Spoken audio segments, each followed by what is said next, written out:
La historia de España, mucho que celebrar.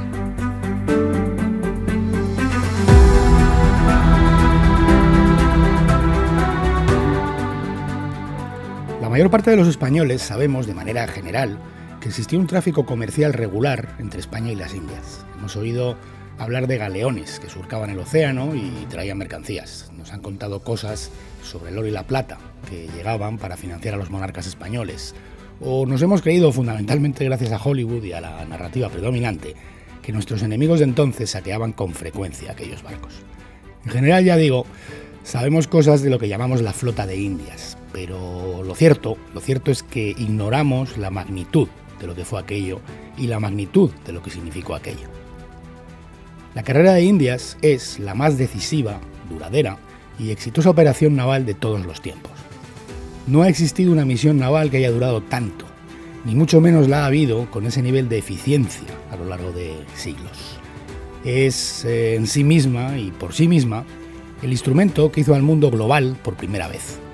Una muestra indiscutible del altísimo punto al que llegó la ciencia naval y de construcción de navíos en nuestro país, y fue el escaparate que exhibió a quienes enseñaron al resto del mundo la navegación oceánica, los españoles. La carrera de Indias era la arteria que daba vida a la monarquía hispánica, porque todos los imperios tienen cosas en común y entre ellas están su poderío comercial y cultural. Y en este sentido, esta operación naval continuada se constituyó en un intercambio cultural y comercial único, original y muy posiblemente irrepetible. Y no voy a ser yo quien os hable de ello hoy, porque os he preparado algo infinitamente mejor. Os he traído a Ricardo Fernández González, del Museo de la Carrera de Indias, quien además es ingeniero y escritor, autor de varios libros. Deciros también que el episodio de hoy se está grabando en vídeo, por lo que podréis escucharlo a través de vuestra aplicación de podcast habitual, como siempre, pero también verlo en nuestro canal de YouTube. Como de costumbre, recordaros que podéis conectar con nosotros en las redes sociales, enlaces en la descripción del episodio, que tenemos una página web, www.muchoquecelebrar.com, y que podéis convertiros en mecenas del podcast con una pequeña cantidad a través de Patreon, enlace también en la descripción del episodio, o dando al botón azul apoyar de iVoox. Y ahora sí, comenzamos.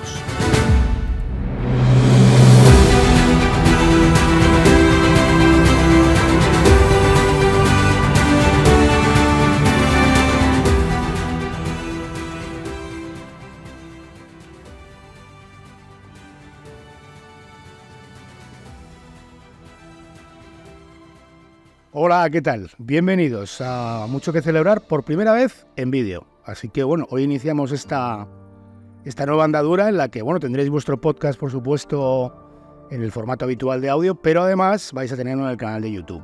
Y para empezar con esta andadura, pues un tema yo creo de lujo, como es la carrera de las Indias, y un invitado también de lujo como es Ricardo.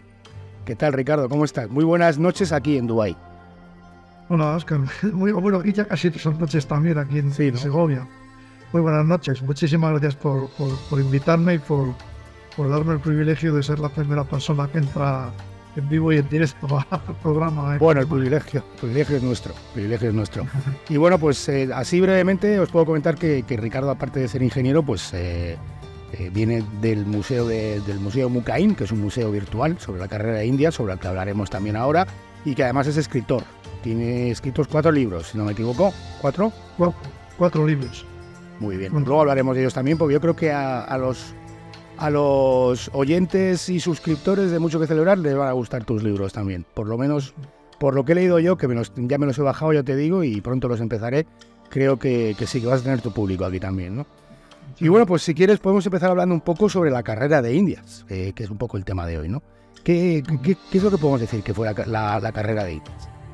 Bueno, pues la carrera de Indias podemos describirla como la ruta naval hispánica, porque no me gusta tampoco decir mucho que fue española, porque era de ida y vuelta, ¿no? O sea, española como española peninsular, no tiene ningún sentido hablar de ella como española peninsular. Fue la mayor ruta naval de la historia de la humanidad, fue la ruta más determinante, más exitosa y más longeva que ha existido, ruta naval que ha existido en todos los años de la historia. No ha existido nunca nada parecido, ni tiene parangón con ningún otro momento de la historia, porque coincide obviamente con todo lo que es la gran gesta que en sí misma no tiene parangón, como fue todo el descubrimiento, población, colonización y evangelización de las Indias. Entonces, lo que unía la España peninsular con los reinos de Indias, esa gran arteria que a lo largo de 275 años prácticamente nunca los mayores enemigos que tuvimos no fueron capaces de cerrar, pues fue la carrera de Indias. Sí, bueno, porque además, bueno, podríamos hablar un poco de cómo se estructuraba, ¿no? O sea, aquella ruta salía, si no me equivoco, de Veracruz. Bueno, tenía el puerto clave, o sea, cuando el comercio con las Indias empieza a crecer exponencialmente, pues todo eso se empieza a legislar, a controlar de alguna manera, y gracias a la gran visionaria que fue la reina Isabel de Castilla y a su marido Fernando el Católico, pues ellos crean una institución que se llama la Casa de la Contratación en 1503, un año antes de que falleciera nuestra gran reina. Entonces hacen que todo lo que va y viene a Indias tiene que ser controlado, fiscalizado, etcétera, en un solo puerto. Se llama el sistema de puerto único, que es Sevilla. Es uno, a su vez, la carrera de India fue uno de los grandes monopolios que han existido, ¿no? Entonces, ese enorme comercio con esos nuevos territorios que empiezan a crecer, cada vez hay más territorios, cada vez hay más comercio, entonces todo eso tiene que ser controlado. Entonces, digamos que la base principal de la carrera de Indias es Sevilla. Desde Sevilla por Guadalquivir bajaban hasta Sanlúcar, formaba parte del conglomerado portuario de la carrera de Indias. De ahí iban siempre a Cádiz, que era donde están mayormente los barcos de la escolta, porque llega un momento en que el tamaño de los barcos hace que no puedan subir ni bajar por el Guadalquivir. Ya desde Cádiz saltan a Canarias, y desde Canarias hay dos convoyes, uno por Virreinato, uno va al reino del Perú, que iba a Cartagena de Indias y de ahí a Nombre de Dios. Luego ese puerto colapsó y se dirigía directamente a Portobelo, y otro convoy que iba directamente hacia Veracruz. Luego los dos convoyes se reunían en La Habana, ahí pasaban el invierno, y antes de que llegasen las grandes tormentas, huracanes, etcétera, pues salían desde La Habana remontando el canal de las Bahamas, subiendo un poco hacia la altura. Tú que eres piloto, lo que te estoy contando seguro que te suena mucho más. Entonces, tenían que subir hasta la línea de las Azores, y ya desde las líneas Azores, navegaban en derechura, lo llamaban ellos, hasta ya prácticamente de nuevo la península ibérica. Esa era la ruta que, con muy pocas variaciones, se mantuvo a lo largo de prácticamente 275 años, desde 1503 hasta 1778, con el reglamento del libre comercio, que acaban con este gran monopolio comercial que tuvieron los reyes de España con la carrera de Indias. Es curioso porque has hablado recuerdo 4 puertos de los que has hablado. Has hablado de Veracruz, has hablado de Portobelo, has hablado de Cartagena de Indias y has hablado de La Habana. Curiosamente son 4 puertos que sufrieron un montón de ataques, fundamentalmente por parte de los ingleses. Luego, lo que quiero decir es que, a fin de cuentas, lo que te da un poco a entender es la importancia que tenían esos puertos. Y bueno, me imagino que sería también un poco porque, bueno, aparte de por romper esa arteria, ¿no?, por quebrar un poco a España, me imagino también que es que estamos hablando de mercancías que iban y venían, porque me imagino que también volverían hacia América, de Europa, cuyo comercio era tremendamente lucrativo, claro. Claro. El Imperio Español, bueno, no me gusta mucho hablar realmente de Imperio Español, porque muy poco tiempo aquella gente tuvo la idea de imperio. Ellos, asimismo, los españoles antepasados nuestros, nunca tuvieron una visión imperial, quitando un poco el tiempo de Carlos, del emperador Carlos y demás. Ellos asimismo nunca se vieron como un imperio. Pero si queremos decir, pues llamarlo de alguna manera, el Imperio Español, la monarquía hispánica, la España de aquella época, como todos los imperios que en el mundo han sido, todos basaban su poder en una cosa, en el comercio. Entonces, en el tiempo en el que estamos hablando, a partir de 1545, en que se descubren las minas de Zacatecas, España empieza a dominar lo que es más importante, por desgracia, de nuestras vidas, ¿no? No de nuestras vidas, una de las cosas más importantes que tienen nuestras vidas es el dinero. Hoy, ayer, mañana y pasado. ¿Qué pasa? Que más de las 3/4 partes de toda la plata planetaria la controlaba la monarquía hispánica. Entonces, por esa plata no solamente se necesitaba para el circulante, para el moneda, para el dinero físico, no en vano en muchos países hispanoamericanos siguen diciendo plata, en francés para llamar dinero. En francés, por ejemplo, la palabra dinero no es dinero, es argent, que es dinero, plata. Entonces, Europa empieza a necesitar enormes cantidades de circulante, con la carrera de India se puede decir que es lo que origina el mercantilismo en Europa, y no nos olvidemos nunca que hay otra estrella invitada en esta película, que es China. Sí. El Galeón de Manila, y luego hablaremos un poco más de ello, no deja de ser la prolongación de la ruta de la flota de la Nueva España, porque la flota de la Nueva España tenía su base, o sea, su punto de llegada era Veracruz, pero todo iba a la gran ciudad de México, ¿vale? Desde México iba a Acapulco y desde Acapulco regresaba a las Filipinas. Aunque pensamos como gran ciudad de aquella monarquía hispánica preponderante, Sevilla, el corazón económico de aquel enorme imperio era la Ciudad de México. No México, México como tal, como país, como ahora no existía, Ciudad de México. ¿Por qué? Porque en Ciudad de México, si tú tienes el globo en la cabeza, confluyen las dos mayores rutas comerciales, por el Atlántico, la Guerra de Indias, y por el Pacífico, el Galeón de Manila. Y todo lo que iba por la México. Aunque al final, obviamente, gran parte de ese tráfico venía aquí a Sevilla. Entonces, ¿qué pasa? Nuestros enemigos quieren romper ese comercio. Ellos quieren tener parte de ese enorme pastel.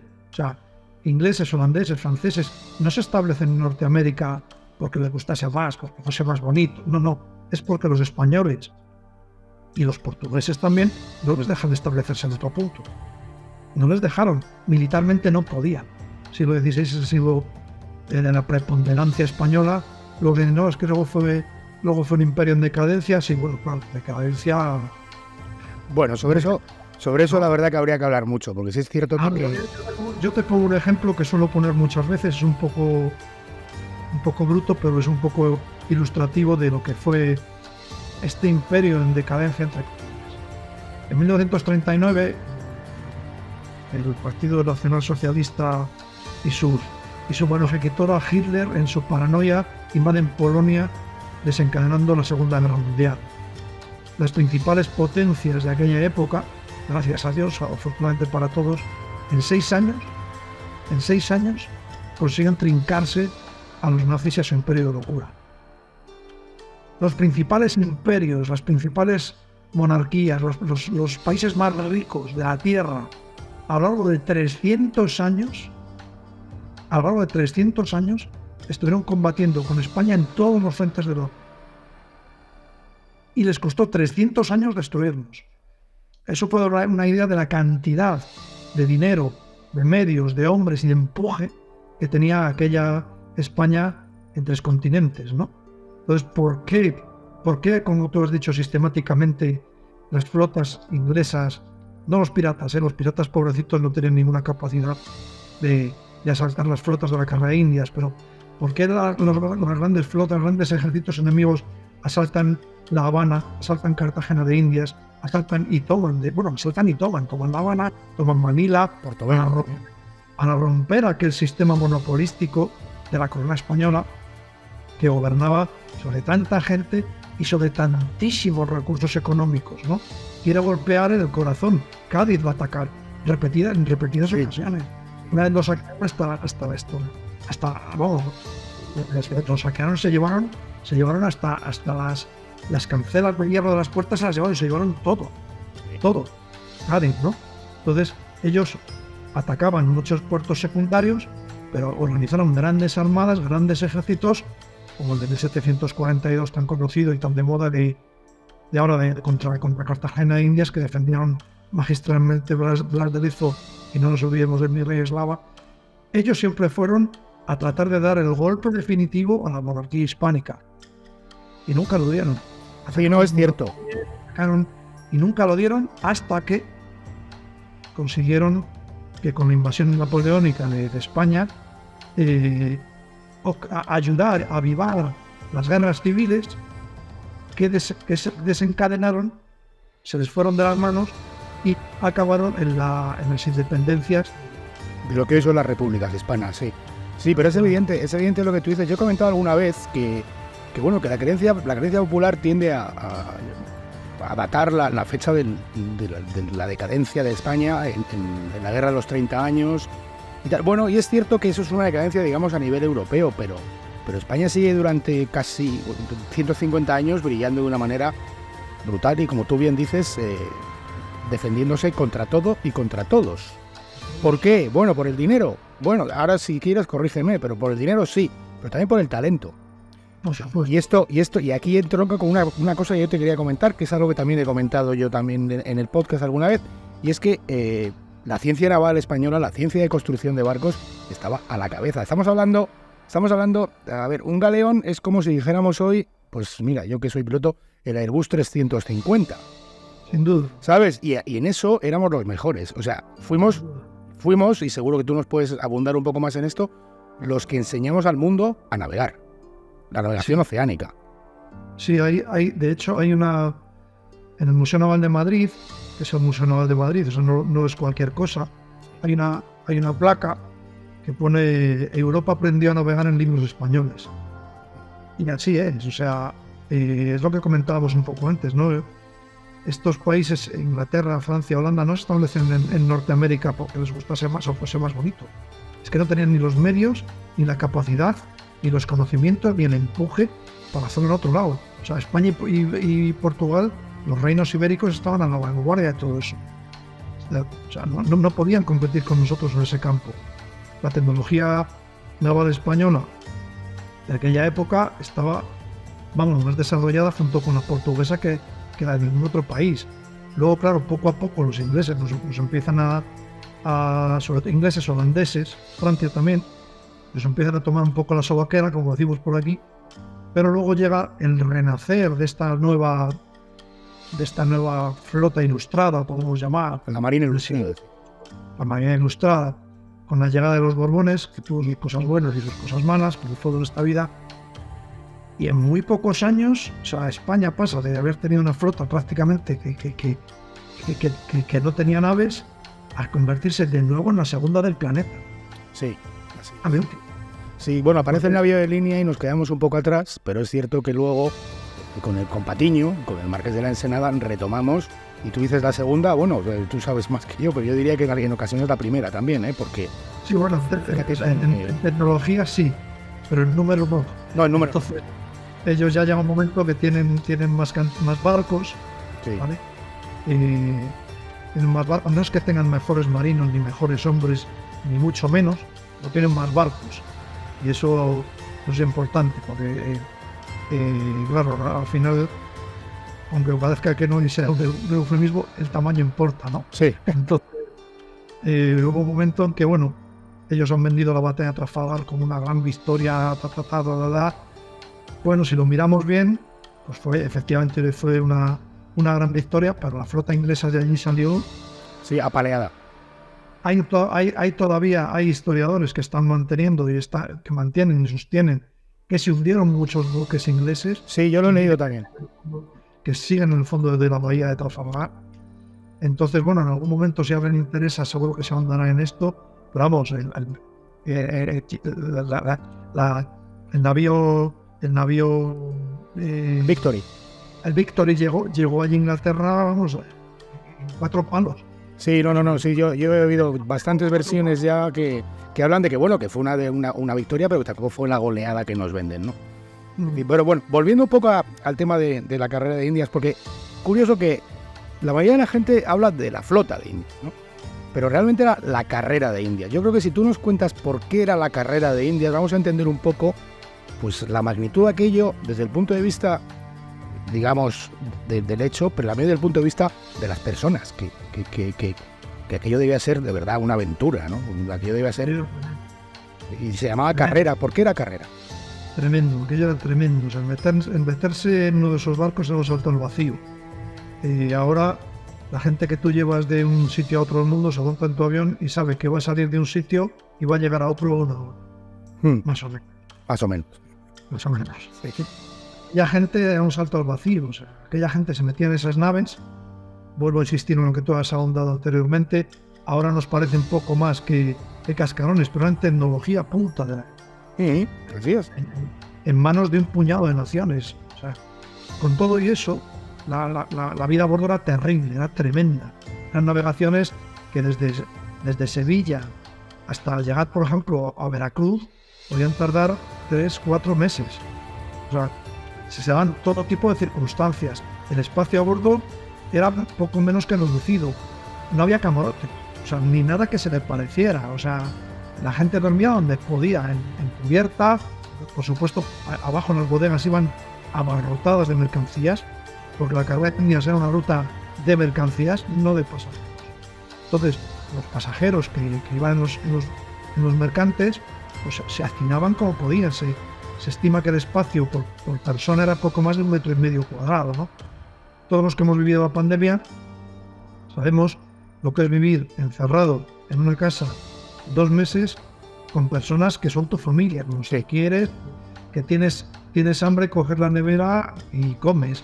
O tienes calor y bajas la calefacción. O te pones una peli y te entretienes. Sí. Allí te metías con 90 tíos que no sabías ni quién eran, cada uno de su padre y de su madre, que el agua se acababa, la comida se acababa, el vino se acababa. Las tensiones a bordo que tendrían que ser terribles. Tú imagínate una comunidad de vecinos, que eso es una locura, pues toda en una sola nave de 90 metros cuadrados. Todos allí, cada uno defendiendo sus intereses. ¿Qué pasa si yo llevo caballos? Porque van a ser mi medio de vida en Indias, que un caballo valía más que su peso en oro en Indias, y le tienen que matar porque no hay agua, o porque no hay agua suficiente. Buah. Están condenando mi vida allí. Yo me pelearía con quien fuera para que no matase ese caballo. Y además ya no puedo salir de ahí porque ya estoy en el barco, o sea, ya estoy en el mar.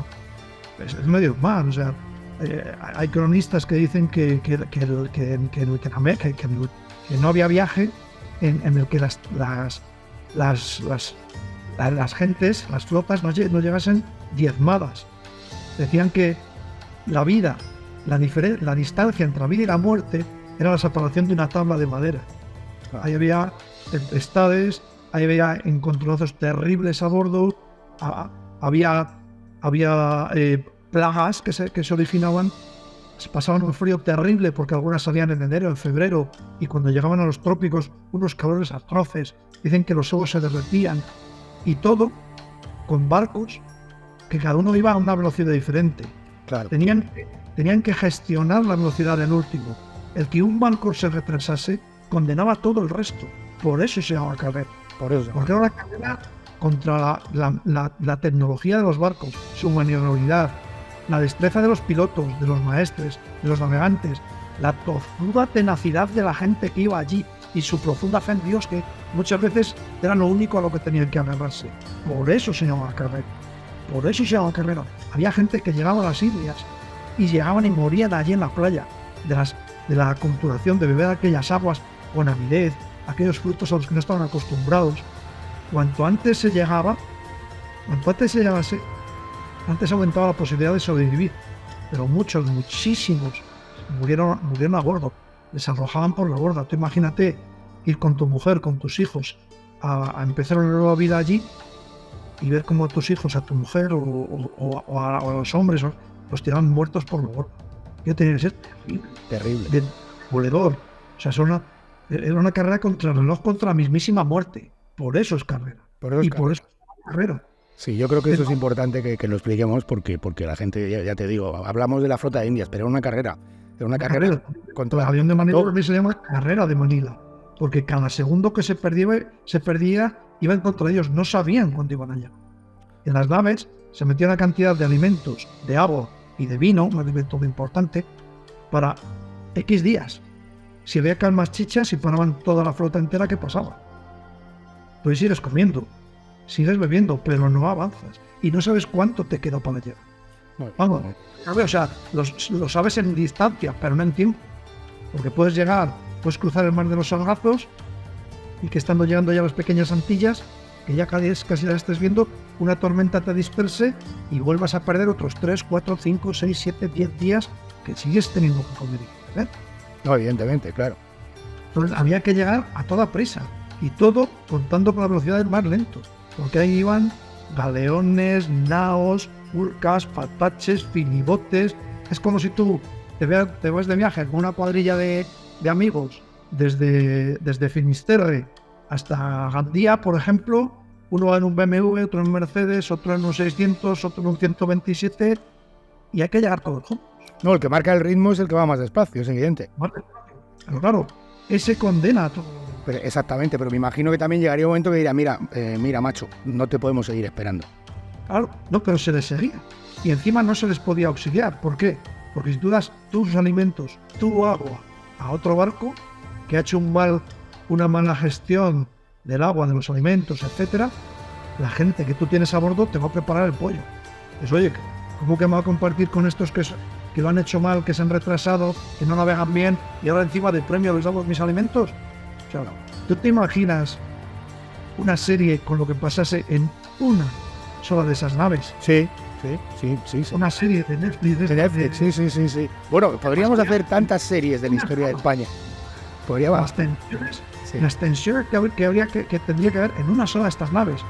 Según Pierre Chanou, que son los grandes estudiosos de todo esto, fueron cerca de 18.000. Imagínate lo que pasaría en una. ¿Qué hacemos? Podríamos dar 18.000 series. Ya ves. Y fíjate, y bueno, pues al final, con todo esto que estás contando, con toda la complejidad técnica, ¿no?, que todo esto tendría, pues al final estamos hablando de una ruta comercial que durante cerca de 3 siglos nutre a la monarquía española de liquidez, que reaviva y hace nacer, como dices tú, el mercantilismo, que no hay quien la toque, porque ahora hablaremos de ello, no hay quien la toque durante ese tiempo, y esto es un éxito que yo creo que bueno, que como decía yo en la introducción, no somos tampoco conscientes, ¿no?, del éxito sin parangón que esto supone, de las imitaciones posteriores que ha tenido, que también podremos hablar de ellas, y de cómo cambió el mundo, ¿no? Porque cambió el mundo. Absolutamente. Mira, yo he participado en una mesa de debate en la Universidad Carlos III en Madrid, y yo muchas veces cuando voy a estos foros me gusta hacer una pregunta a los asistentes, y es siempre la misma. Digo, ¿cuánta gente de los presentes ha oído hablar de la Carrera de Indias? Por favor, levante la mano. La Carrera de Indias, la gente se miraba. Digo, ¿cuánta gente de los presentes ha oído hablar de la Ruta a la Seda? Todo el mundo. Y sin embargo, la Carrera de Indias es nuestra. Y donde digo nuestra, insisto en que es de los españoles de aquí y de los hispanos de allá, porque es una ruta de ida y vuelta. Sí. No la conozco ni perre. Y como hemos dicho, es la ruta más definitiva, más determinante de la historia del planeta. O sea, ¿alguien se imagina algún plato estrella de los países hispanos en los cuales no intervenga la Carrera de Indias, no intervengan las patatas? Hablando desde España, por ejemplo, sí, la tortilla española tiene patatas de allí, del gazpacho, los salmorejos, sus tomates, pimientos, un chorizo sin el pimentón de allí no sería nada, nuestros lomos adobados, todo eso. O sea, si hablas de allí, si hablas de América, ni te cuento. Café, azúcar, cerdos, queso, leche, vacas, ganado, etcétera, etcétera. Tú coges lo más característico de México, un mariachi en su caballo, con su guitarra, con su traje charro, le quitas la Carrera de Indias y se queda un señor en calzoncillos.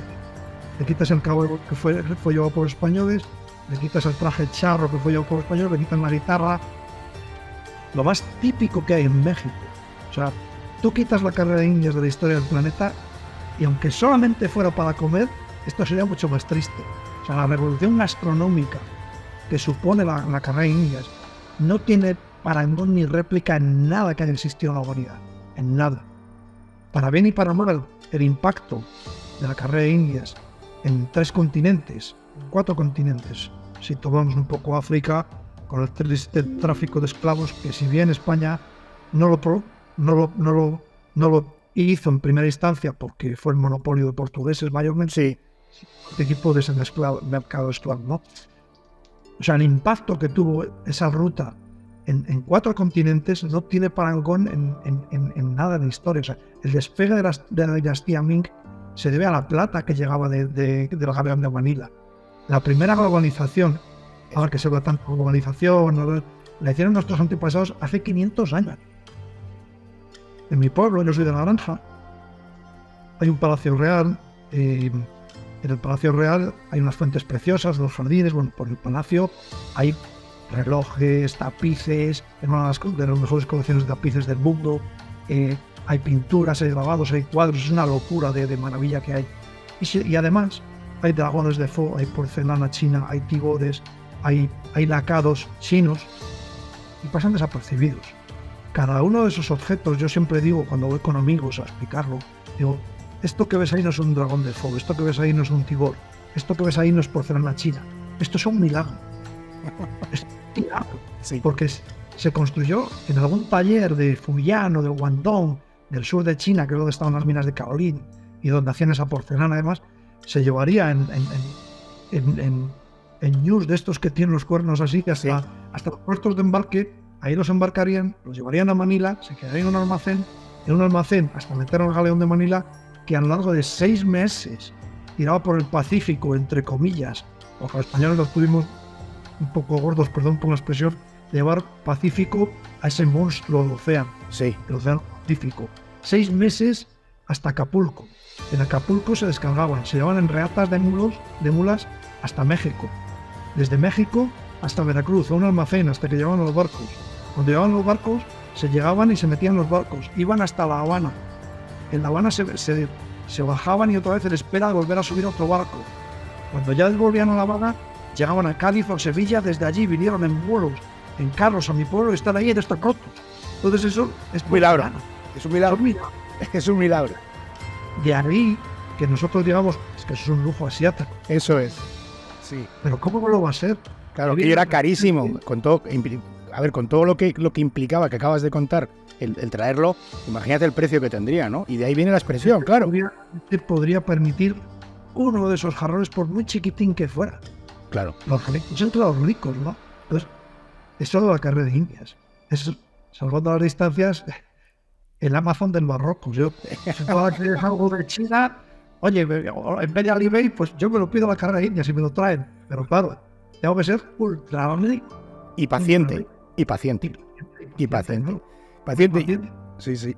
Bueno, has hablado de una cosa de la que yo quería hablar. Porque claro, al principio hemos hablado, ¿no?, de cómo de América, de las Indias, pues se establece un flujo de tráfico de mercancías, de metales preciosos hacia un lado y otro. Pero de repente aparece un señor que tampoco conoce mucha gente, que se llama Urdaneta. Y Urdaneta encuentra, digamos, la manera, porque las cosas parecen fáciles pero no lo son, y menos en aquella época, ¿no?, de navegar de Filipinas hasta el oeste de América y, digamos, cerrar el círculo con todo lo que tú has hablado y convertir al mundo en global. Es la primera vez, como tú has dicho, que se convierte al mundo en global, pero es que además hay otro elemento en esta globalización del que tampoco se habla mucho, y es en qué se traficaba en ese mercado global. Que es, bueno, pues Real de A8, ¿verdad? Así es. Nosotros solemos conocer a Cortés, o la gente que conoce a Cortés, casi todo el mundo conoce a Cortés, circunstancias diversas, pues lo conoce por 3 años de su vida, las que van desde que sale de Cuba y llega a Cozumel, y desde que hace caer al Imperio Mexica, no a México. Eso es. El Imperio Mexica en 1521, con la caída de Tenochtitlán, la ciudad capital de aquel imperio, ¿no? Pero desconocemos cosas como Cortés, como por ejemplo que estuvo en la jornada de Argel en 1540, en la desastrosa jornada de Argel junto al emperador Carlos I, o que fue un gran magnate y uno de los mayores impulsores del comercio con el Pacífico. Él personalmente, no él, pero con su dinero, con sus medios, con sus recursos, con sus barcos, envió diversas expediciones a la especiería. Porque no hay que olvidar que España siempre, su objetivo era llegar a la especiería. Cuando Colón se topa con las Indias, no era su primera idea, era ir a la especería. Pero ese talento que decías tú, que hablabas un poco antes, ¿no? Los españoles de aquella época tenían en el ADN avanzar, recuperar territorio. No se puede entender la conquista de América sin la reconquista, es imposible. Ese empuje, esa inercia ese ir más allá, ese avanzar, lo llevaban en su ADN. Entonces, llegan a las Antillas y siguen adelante. Se topan con América y siguen adelante. Balboa descubre el Mar del Sur, que luego lo llamarían el Pacífico, y siguen adelante. Entonces, llega un momento que ellos sí consiguen llegar por el Pacífico a la especiería, a las Filipinas, pero no pueden volver. Se mandan expediciones de rescate, pero no pueden volver. Hasta que, como tú bien dices, Fray Andrés de Urdaneta, después de muchos intentos, consigue, en vez de volver por donde estaban haciendo en repetidas ocasiones los expedicionarios españoles, sube por Japón, lo bordea, encuentra la corriente del Kuroshibo, que la lleva directo hasta California. Y luego ya por California, costeando hacia abajo, llega a Acapulco, ¿vale? Entonces, ese gran descubrimiento del tornaviaje por Fray Andrés de Urdaneta, pues es lo que consiguió hacer esa primera globalización y tener a España como por primera vez en el mundo, comunicar a través de dos rutas, la ruta de la Carrera de Indias y el Galeón de Manila, todos los años que estén moviéndose periódicamente, moviendo esa gran cantidad de mercancía que iba desde acá, desde México, desde el Virreinato de la Nueva España, que iba a Filipinas. Pues básicamente dos cosas, plata y curas. Iban los reales de A8 que la dinastía Ming necesitaba. Se estima, según Carlos Martínez Sao y Denis Howell Flynn, dos grandes estudiosos de esta ruta y de las transacciones económicas y de los detalles que se distribuían por todo el imperio, que cerca de una cuarta parte de todos los reales de A8, unidos a las 7 cecas que había en Indias, básicamente los de México, una cuarta parte iba íntegramente a las Filipinas. Entonces, eso era una cantidad de dinero extraordinaria. Era lo que se llamaba el situado novohispano. Los situados es como una especie era como la hacienda de aquella época, distribuía la riqueza, ¿no? Al virreinato de la Nueva España llegaban enormes cantidades de carne, por ejemplo, de la zona de Chile, de Argentina, y la Nueva España enviaba situados pues, a Puerto Rico, a Cuba, que eran básicamente dinero, plata. Era la manera en que los virreinatos se interapoyaban entre ellos, ¿no? Entonces, el situado novohispano que iba a las Filipinas básicamente era plata y monjes para evangelizar. Entonces, el real de A8, otro gran desconocido, ¿no? El dólar de hoy. Bueno, el dólar del barroco podemos llamarlo. Sí, el dólar del barroco. Tenemos que llamar al dólar el real de A8 del siglo XXI. También es verdad, porque además su origen tiene mucho que ver. Aunque no, pero sí, correcto, así es.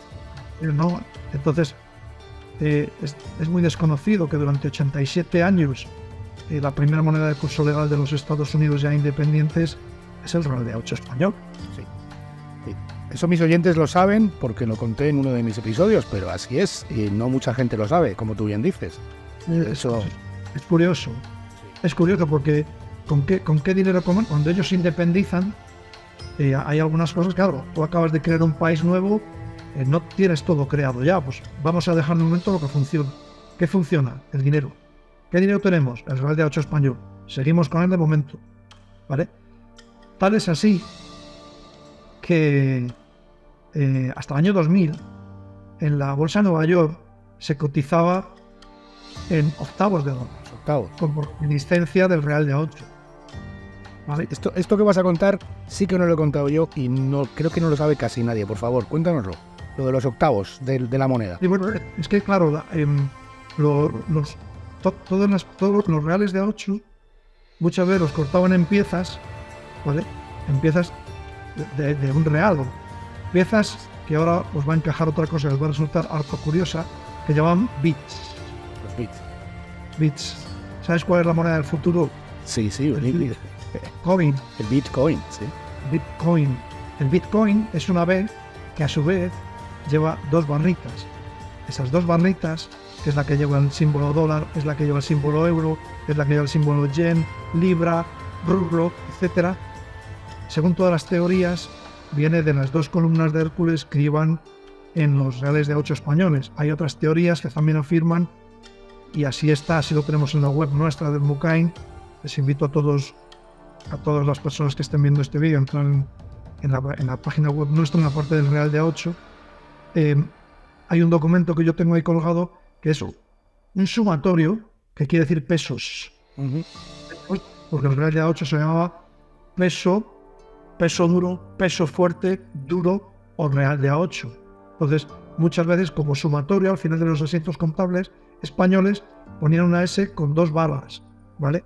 Entonces, es curioso que hasta hace poco, como decíamos, hasta el año 2000 creo, ya pasaron el sistema decimal en la bolsa de Nueva York, pero seguía cotizando en octavos de dólar, como reminiscencia de eso, de esos pequeños bits triangulares que los cortaban. Y no deja de ser curioso que la que puede ser una moneda del futuro, donde están las CBDCs estas, sea el Bitcoin, con el símbolo de los reales de 8. Sí, así es, como, mira, te lo agradezco porque seguro que lo van a encontrar interesante y no mucha gente lo sabe, pero vamos, que al final uno podía pagar en reales de A8 durante siglos, uno pudo pagar en reales de A8 españoles casi en cualquier parte del mundo, o igual con el casi me quedo corto, ¿no? En cualquier parte del mundo.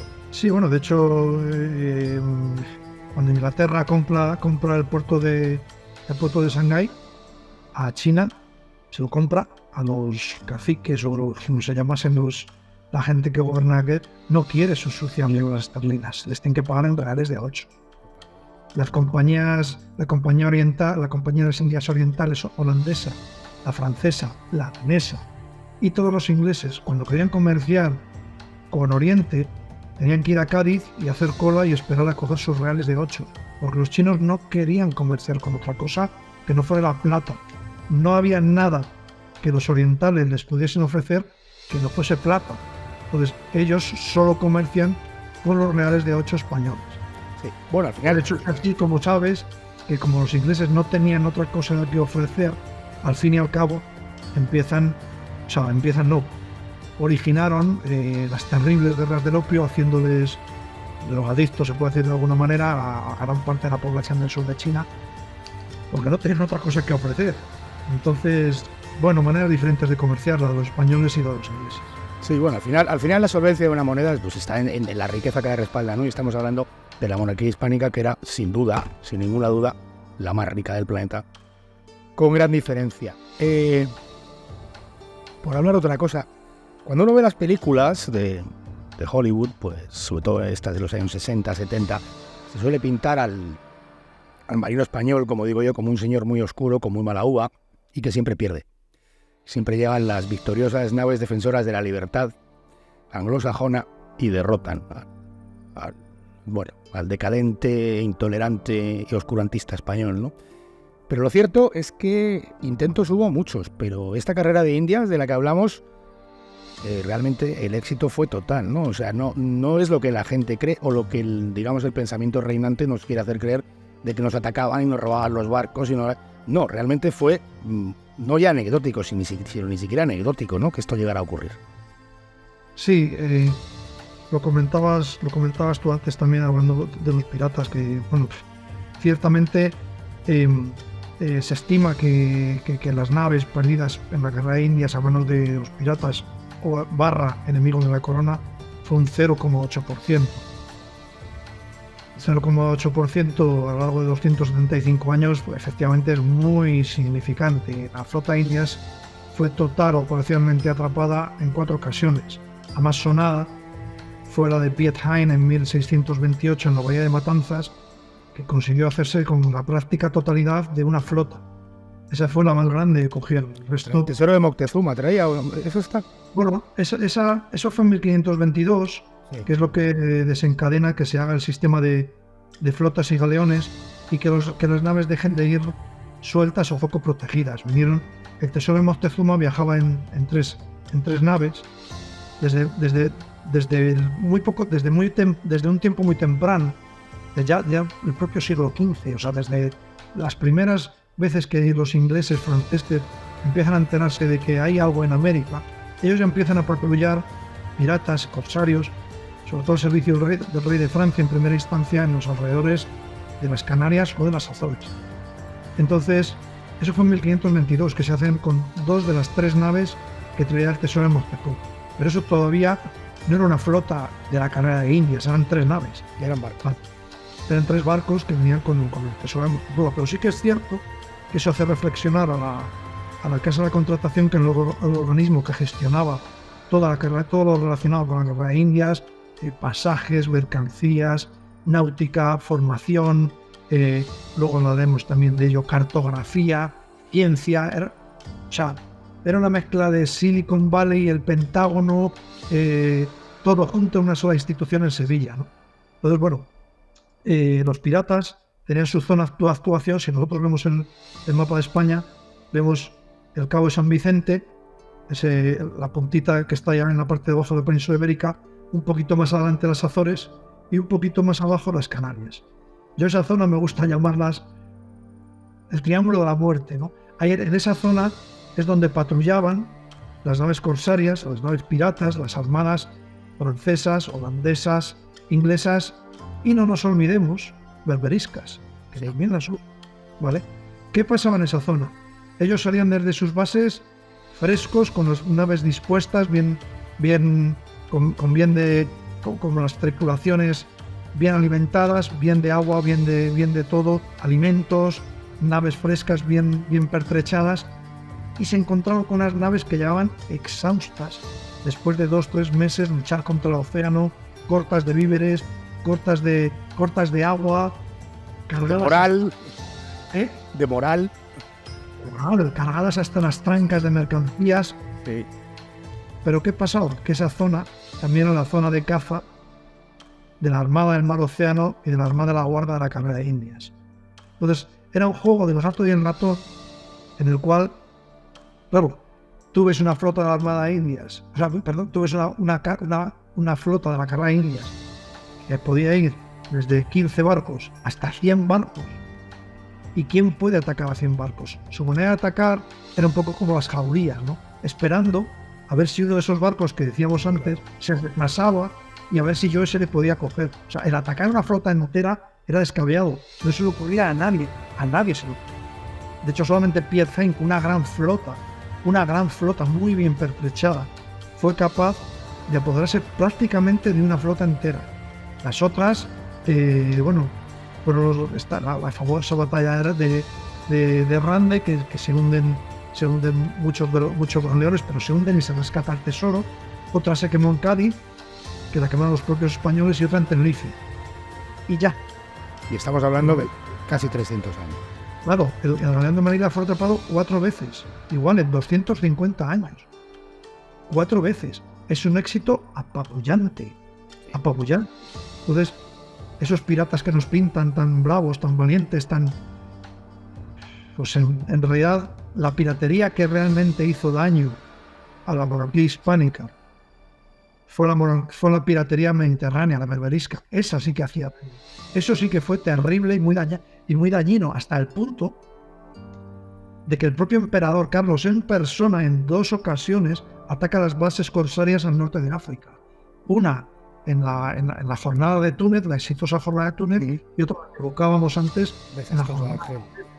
Fíjate si era tan importante para que el emperador en persona tomase parte y cartas en el asunto.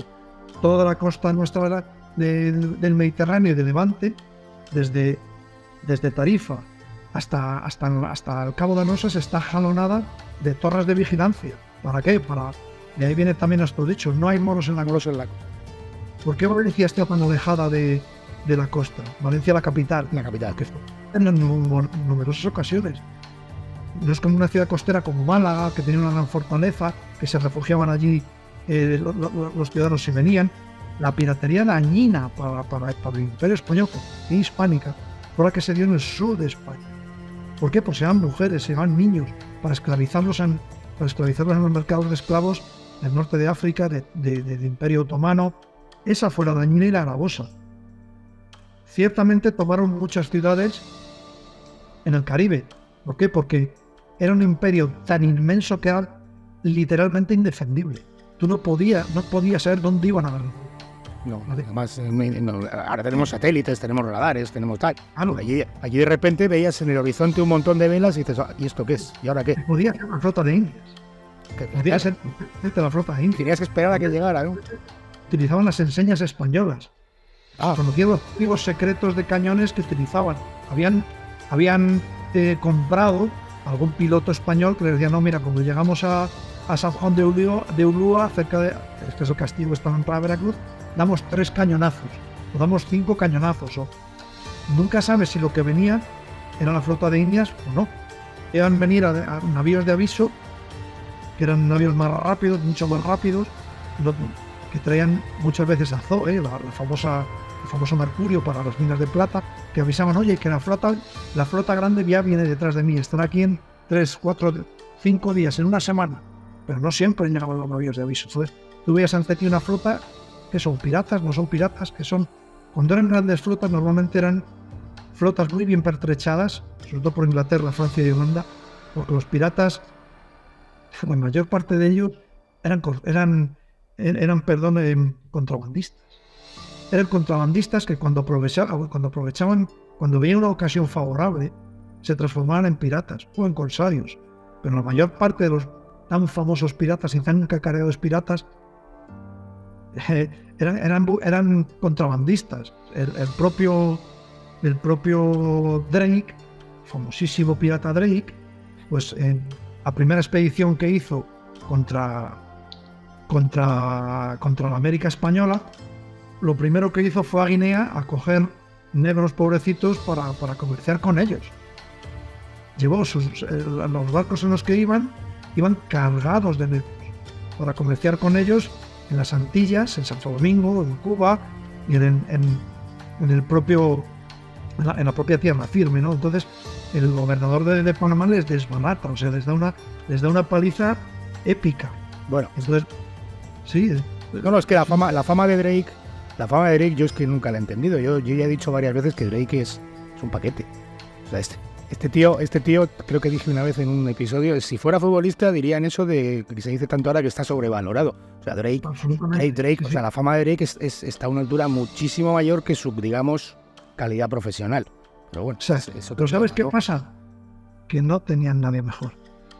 Bueno, sí, Drake y Hawkins, ¿no? Y parece que están hablando, pues no sé, es lo que digo yo. Si hubieran tenido a los nuestros...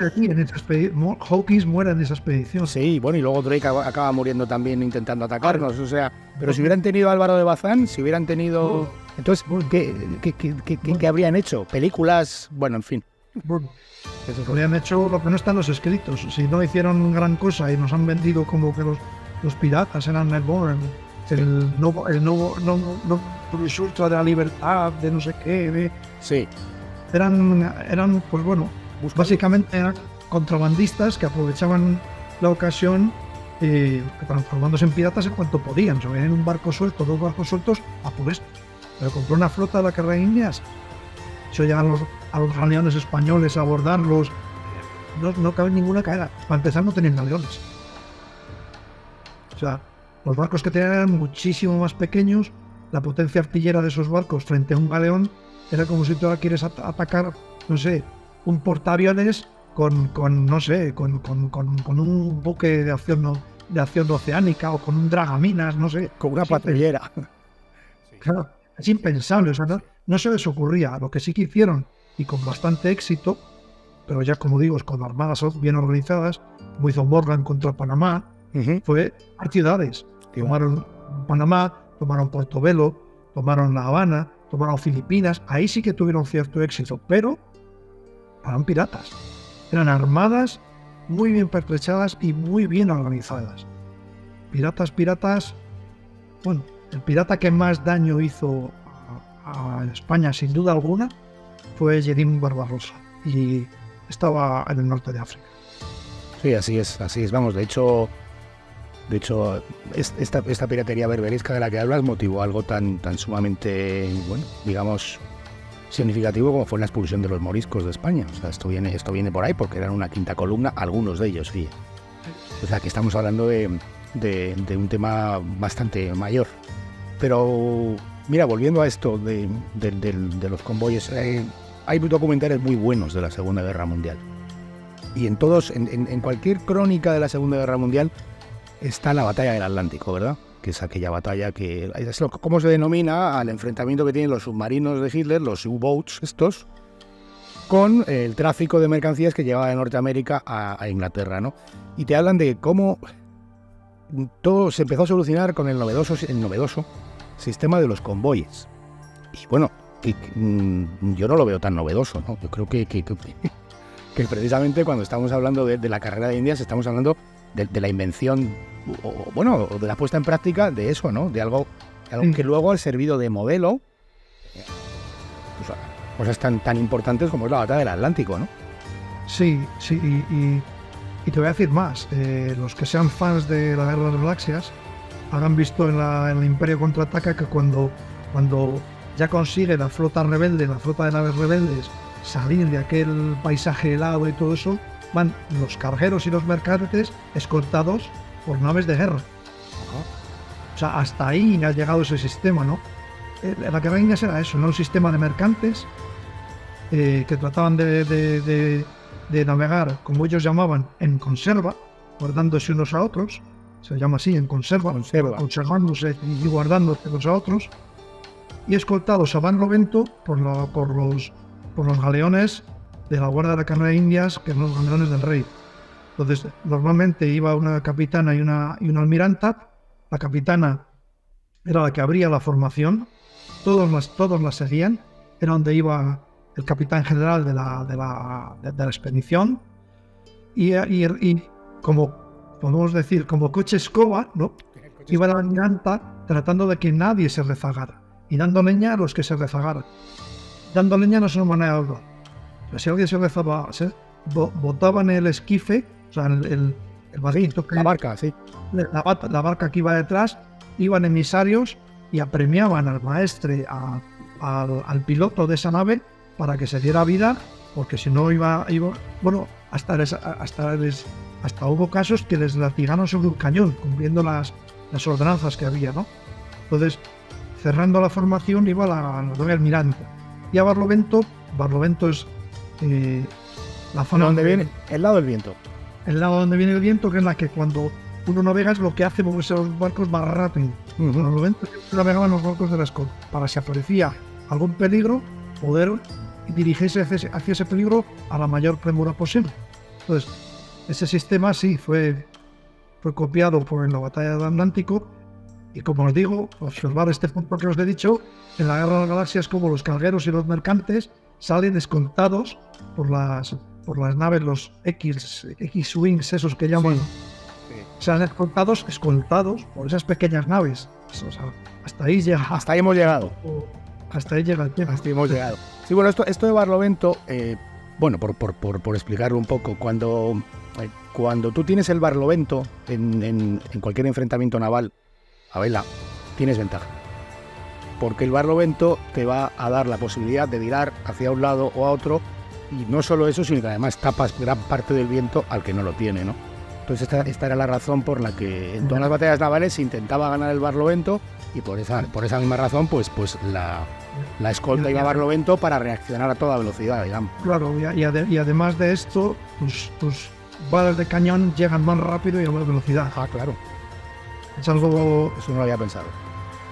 Sea de cañón o incluso sea de mosquete, ¿no? Claro. Sea de las descargas de fusilería. Entonces siempre se aprovechaban todos los medios posibles para batir al enemigo. Y claro, obviamente, como bien explicas, el navegar y combatir a Barlovento es una ventaja absoluta. Hoy vamos a hablar de otro mito. Porque bueno, una de las cosas que venía en esta... Una de las cosas más importantes que venía en esta flota de Indias eran metales preciosos, ¿verdad? Que financiaron a la corona española, bueno, en todas sus empresas. Pero claro, cuando hablas de esto, siempre te sale aquel que dice, claro, es que nos robasteis el oro. ¿Cuánto oro llegó? ¿Cuánto oro y cuánta plata realmente llegaron a España? ¿Y cuánto se quedó allí? esta pregunta yo creo que no va a poder ser respondida jamás por nadie, por una sencilla razón, y es que venía tal cantidad de material de contrabando sin registrar que la realidad no la sabremos nunca. Nunca. Ahora en el San José, en el río San José, que está hundido frente a las costas de Colombia, está siendo un precio muy controvertido porque es un navío que, al ser un navío militar español, por las leyes internacionales de la UNESCO pertenece a España, pero Colombia no está adscrito a ese apéndice de la UNESCO en el cual reconoce que los navíos de otra bandera de otro país pertenecen al país de bandera. Uh-huh. Todos los barcos estadounidenses que haya en las costas del Japón o del medio mundo no son ni de Japón, son de Estados Unidos, ¿vale? Eso es un tratado de la UNESCO, que por cierto, Estados Unidos tampoco lo ha firmado y por eso ellos pueden expoliar. Sí, como frecuentemente pasa, sí. Sí. Bueno, a lo que digo. Nunca sabemos la cantidad exacta de plata ni de oro que vino. Es algo muy difícil por esto que te digo, por la cantidad, a pesar de que la Casa de Contratación se aplicó todo lo que pudo por tratar de evitar el contrabando era sabido y conocido hasta por el propio rey. Entonces se sabía que venían enormes cantidades de contrabando de plata, de oro, de piedras preciosas, de materiales que ocupaban poco espacio y valían mucho, como por ejemplo también tintes, una cosa que muchas veces no se tiene en cuenta, pero fue después de los metales preciosos, concretamente después de la plata es el número 1, es lo que se transportó masivamente. El número 2 son los metales, son los tintes, por encima incluso del oro. El palo de Campeche, famoso. ¿No? Palo de Campeche, añil, cochinilla, son varios tintes que luego, si quieres, hablamos un poco más en profundidad de esto, que también tiene su miga y su gracia. Bien, nos robaron todo, ¿no? Los que somos de la EGB, que hemos hecho análisis sintácticos, ¿qué es robaron? Pues podemos analizar esta frase porque se cae por su propio peso. Primero, ¿a quién? Claro. Se refieren a los mexicanos, que México no existía, a los peruanos, que Perú no existía, a los bolivianos, ¿a quién? Segundo, robaron. Robar no se robó, era el quinto real, eran los impuestos que venían para pagar al rey, los impuestos que recaudaba la corona y los ingresos de comerciantes. O sea, tampoco eran robados. Todo no. Allí se sigue extrayendo oro. Y luego, el oro no. Básicamente lo que vino es plata, no fue oro. Sí, es cierto. Básicamente fue plata, ni siquiera fue oro. Luego, nos robaron todo el oro, ni robaron ni todo, ni oro. El país el primer país productor de plata hoy día es México. Sigue siendo México. Sigue siendo México, ¿no? Perú, Bolivia, México siguen estando muy arriba en cuanto a todo. Creo que México es el sexto productor mundial de oro. Entonces, todo no. Mayormente fue plata. Robaron, no fue un robo, eran impuestos. ¿Y a quién? Sí, pues además es curioso que ahora uno, después de las independencias, uno mira qué empresas privadas y a qué países pertenecen. Son las que están explotando el oro y la plata de aquellas minas hoy en día y se da cuenta de que son canadienses, son norteamericanas, son ingleses. Sí. Es decir, que ustedes, quien entrega eso a esas empresas extranjeras no es la corona española, son ustedes. No. Tal. Pero no solo eso, es que finalmente... Sí. No, quiero decir que no solo eso, sino que si tú miras la cantidad de ciudades, de universidades, de hospitales, de puertos, de caminos, de tal, eso no se construye de la nada. Eso se construyó con lo que se sacaba allí, que mayormente se quedó allí. Sí, la mayor parte del oro, si queremos decir, o de la plata, o de los metales preciosos que se extrajeron de las minas americanas, allí siguen. Lo puede observar cualquier persona que pase por las maravillosas ciudades hispanoamericanas, cualquier persona que camine por Cuzco, que camine por los centros históricos de Cuzco, de Lima, de Ciudad de México, de Morelia, allí está esa flota. Ahí está en esas, como bien decías, en esas universidades, en esos colegios, en esos miles y miles de iglesias, está en esos acueductos, en los puertos que construyeron, en hacer caminos, en hacer puertos. Ahí está, en formar gente ahí está la gran cantidad de la plata que se extrajo de aquellas minas. Allí está, se quedó allí para siempre, para deleite de las gentes que viven allí y que pueden ver como hoy, por ejemplo, un país como México es el séptimo país que más patrimonio de la UNESCO tiene, más patrimonio mundial de la UNESCO, buena parte de él de la época virreinal. Entonces hay verdaderas maravillas allí en América del Sur y del Norte, contando con México, que no las puedes ver ni en Canadá ni en los Estados Unidos, en menor medida en Brasil, porque los portugueses sí que hicieron catedrales, sí que hicieron puertos, hicieron ciudades, en ningún caso universidades, cero colegios mayores. En los países anglosajones, cero. Lo puedes ver en Filipinas también, puedes ver aunque lo arrasaron los japoneses y los estadounidenses en la Segunda Guerra Mundial, pero parte del patrimonio hispano sigue allí en esa maravillosa universidad de Manila, que es lo más antiguo de Asia, en la fortaleza de Santiago están muros, o sea, en todas las iglesias que hay allí. Allí se quedó la gran parte de los metales preciosos que se extrajeron. Y por una razón además, porque hablamos de un modelo distinto, porque para España aquello era España. Sin duda. Aquello era España, no era una colonia, no era una posesión que tengo allí, no era un negocio que tengo en algún sitio, aquello era España. Entonces yo pienso que la corona tampoco pensaba que estaba regalando dinero, sino que se lo estaba dando a sí misma en otro sitio, ¿no? Y para otras cosas. Pues fíjate, una cosa que une a todos los puertos de la carrera de Indias son sus impresionantes sistemas defensivos. Todas las ciudades que nosotros hemos mencionado antes, la cadena de Indias está, porque hay una carrera de Indias de piedra. A mí me gusta llamar la carrera de Indias de piedra, porque si no va a La Habana, si no va a Cádiz, si no va a San Juan de Ulúa, Veracruz, si no va a Cartagena de Indias, si no va a Campeche, si no va al Callao en el Perú. Y unas fortificaciones extraordinarias, porque la carrera de Indias, como comentábamos antes, los dominios del Imperio Español eran tan enormes que eran indefendibles. Tú no puedes poner fortalezas en todos los puertos. ¿Qué hacen? Proteger las principales, ¿no? A costa de decenas de miles de millones de maravedíes. Eso costaba muchísimo dinero hacer las fortalezas allí. Y la corona los pagaba gustosamente porque era una buena inversión. Protegía su principal bien, que eran las remesas de plata que anualmente llegaban desde las Indias y que no solamente esperaba la corona española como empaño, lo esperaba toda Europa. Porque les he de decir aquí que cuando las flotas de Indias, cuando el carrera de Indias llegaba a Cádiz o a Sevilla, subía la inflación en todo Europa. Sí, bueno, eso para que nos demos un poco cuenta de la magnitud de aquello. Eso que acabas de decir. Sí. Imagínense ahora que llega una flota, yo que sé, que trae petróleo o gas, o yo que sé, a Algeciras o a Barcelona, y sube la inflación en París. Sí, de eso estamos hablando. Eso es parte de la globalización de la que hablábamos. Llevaba tal cantidad de circulante, tal cantidad de plata, en unas cantidades tan desmesuradas. Pero mucha parte de este comercio estaba participado de extranjeros, a pesar de que las leyes de Indias, o sea, las leyes de la Casa de Contratación, lo prohibían. Pero hubo muchos extranjeros que se llevaron su tajada de ese negocio. Entonces, iban ríos de plata a Europa cada vez que las flotas de Indias llegaban.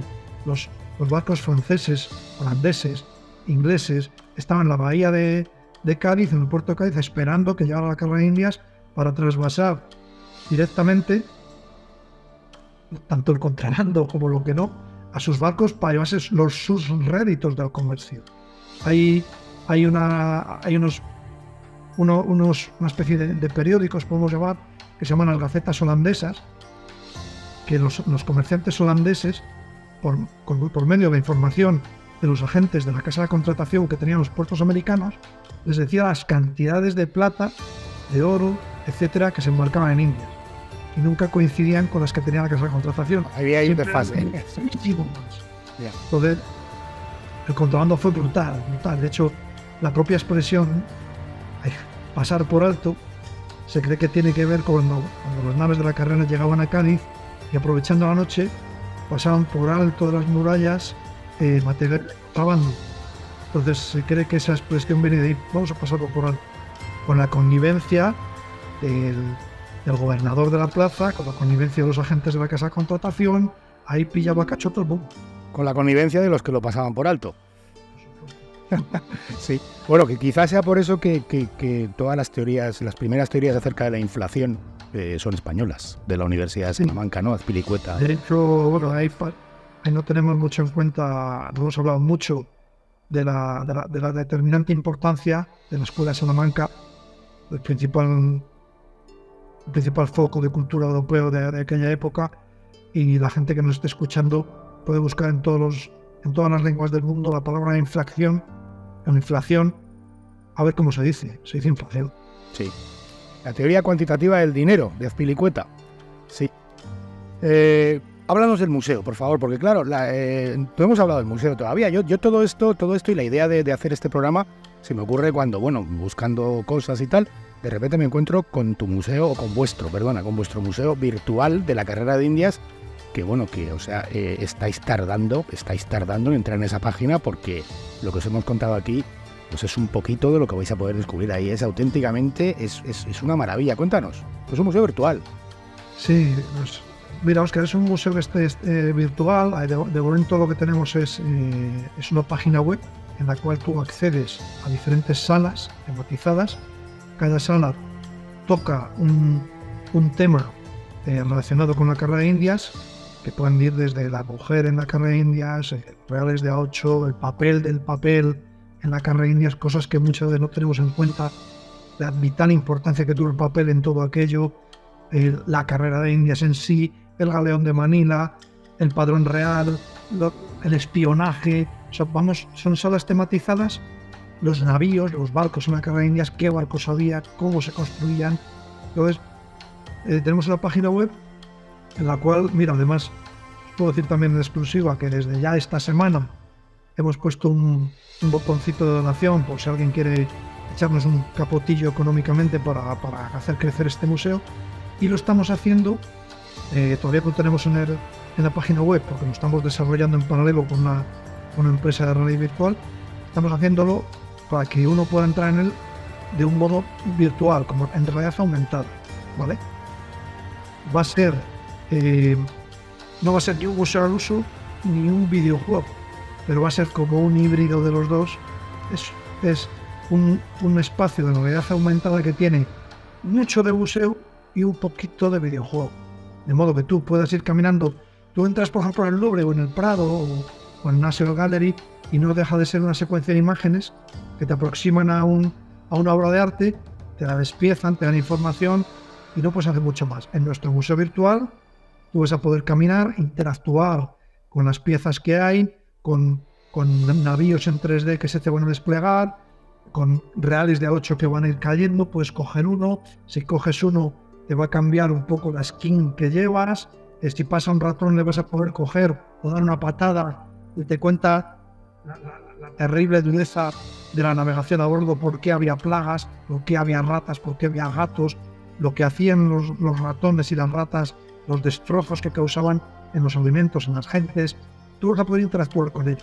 Entonces, estamos en ese proceso de creación y entre tanto pues tenemos acceso a toda esa serie de salas de una página web normal, en lo que acabamos de poner a punto ese museo de realidad aumentada que estamos creando, ¿no? Que la verdad es que es muy ilusionante, hay mucha gente trabajando en ello, y bueno, pues ahí andamos. Si alguien nos quiere echar un capotillo y de ese pestañito que ven ahí, colabora, pues vamos, estaremos encantados de la vida.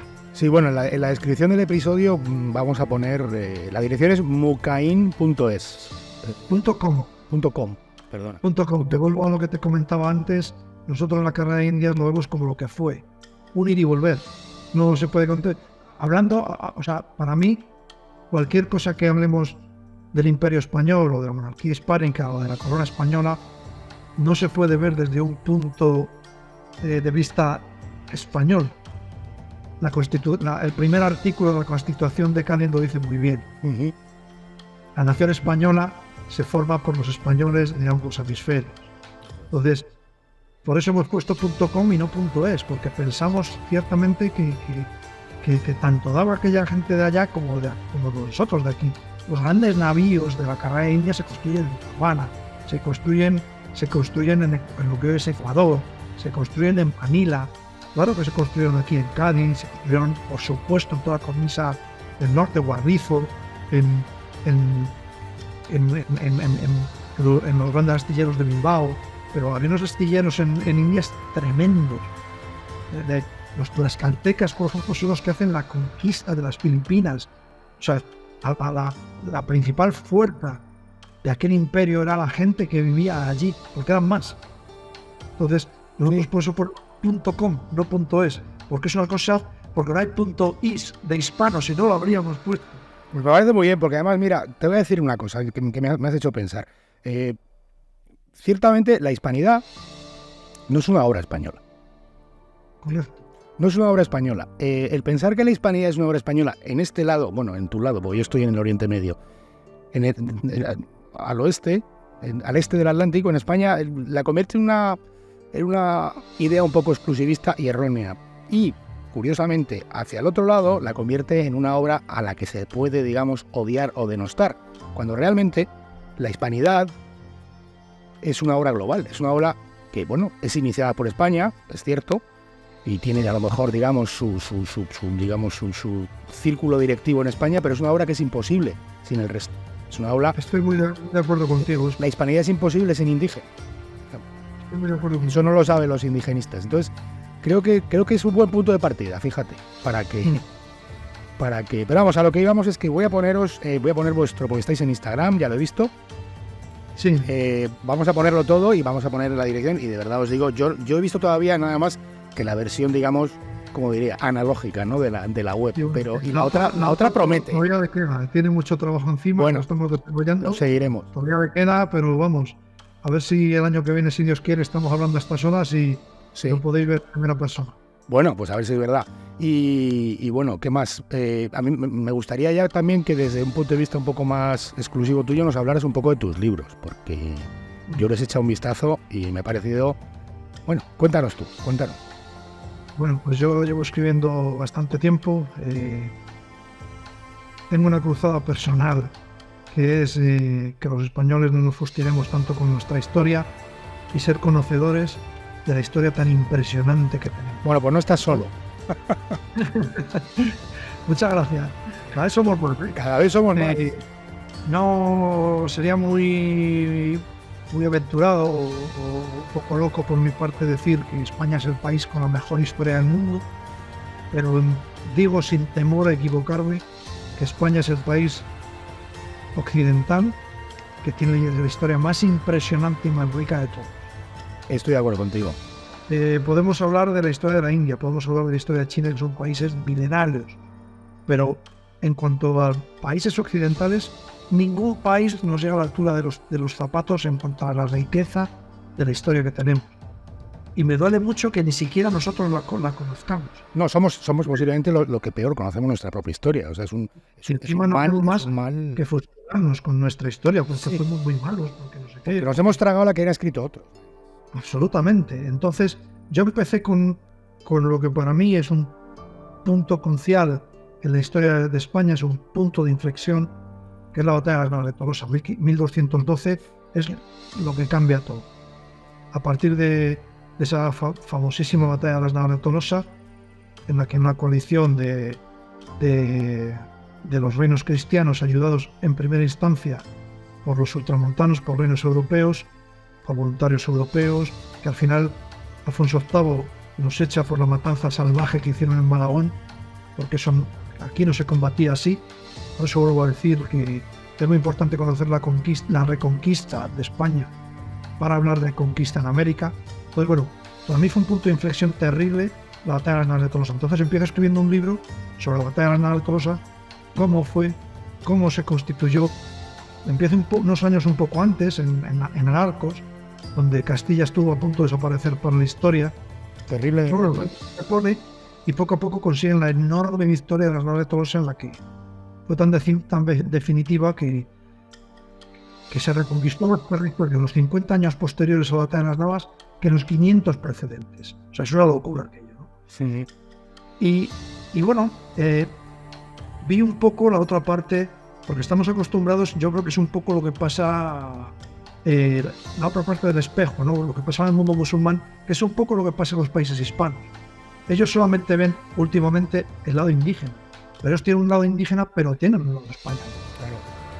Nosotros aquí tenemos un lado cristiano, pero tenemos un lado moro. Y cuando digo moro, no me tome como ofensivo, digo moro como digo hispano, porque moro viene de Maurus, de Mauritania, Britania. que es la zona romana de aquella provincia. Entonces, tenemos un lado cristiano, igual que tenemos judío, en menor parte, igual que tenemos mono, musulmán. Quise dar también una visión de la batalla de las Navas de Tolosa desde el punto de vista de los, no de los almohades, de los andalusíes, de un capitán andalusí, de la Guardia del Conífero, ¿no? Se llama Lágrimas por Cultura y cuenta como ellos pierden aquella batalla estrepitosamente hasta el punto de que tienen que montar al califa en un caballo y hacerles largarse de allí para que no Salir echando virutas, sí, así es. Cuando el famoso cuadro La carga de los tres reyes. Sí, Sí. la carga de los reyes, cuando están los Imsebelem, los desposados, que estaban metidos hasta las rodillas, formando el palenque, una cadena, o sea, una muralla humana atada por cadenas, que es la que rompe Sancho el Fuerte junto con otros nobles castellanos. Pues ahí tiene que salir el califa, tiene que salir por patas, nunca mejor dicho, ¿no? Y el protagonista de esta segunda novela le protege a él y cuenta cómo él es atrapado, es vendido como esclavo, o sea, le pasan decenas de peripecias hasta que él vuelve al Andalus y tiene que contemplar cómo su amada ciudad Córdoba, era un faro del Islam, cómo cae en manos cristianas en 1236, ¿no? Entonces sí que quería contar un poco la parte cristiana. Y el otro lado de la historia. Y el otro lado, el otro lado del espejo, ¿no? O sea, España no podemos querer, bajo el punto de vista, vender hispanidad diciendo que los españoles, que sin tener en cuenta el lado indígena, no podemos vender esa leyenda dorada, igual que no podemos hablar solamente del mundo cristiano sin tener en cuenta la enorme influencia del mundo musulmán en nuestra cultura, ¿no? Entonces, bueno, escribí esos dos, luego escribí... Bueno, a ver, que has dicho el título de uno, nada más. El otro es El hijo del herrador. El primero es El hijo del herrador. Eso es. El primero es El hijo del herrador. Sí. Y el segundo es Lágrimas por Córdoba. Tercero, como yo soy de aquí de Segovia, escribí un libro que se llama Segovia para curiosos. Son como 8 micronovelas históricas que están ambientadas en diferentes épocas aquí en Segovia, que van desde la propia Edad Media hasta nuestros días, hasta por qué los tejados segovianos son como son, que todo el mundo cuando viene dice, joder, nos falta una teja al revés, todos que son así. Pues hablo muchas curiosidades, hablo también de la época de la conquista, de Pedrarias Dávila, que es un personaje, es un personaje estratosférico, un hombre de su tiempo, ese hombre, o sea, tiene una vida para hacer 100 películas, o sea, una vida estratosférica. Y finalmente, pues, escribí Mucain, el Museo de la Carrera de Indias. Esa es la que me he empezado yo ya. Sí, hemos pasado de las palabras a los hechos. Sí. Está muy interesante, ¿eh? Está muy interesante porque además, bueno, son varias épocas, tampoco voy a decir más, ¿no? Pero está muy bien. Esa sí, bajo también. El pasado y el presente. Sí. Y bueno, una vez estuve en Cádiz con el libro mío en la mano. Digo, bueno, aquí es donde vamos a construir el Mucain, el Museo de la Carrera de Indias, ahí en todo el malecón gaditana. Y un amigo que vive en Miami me dijo, dice, tú sabes que ese museo no lo vas a construir ahí jamás, ¿verdad? Bueno, sí, jamás, lo sé. Y me dijo el tío, ando virtual. Digo, joder, ando virtual. Entonces, le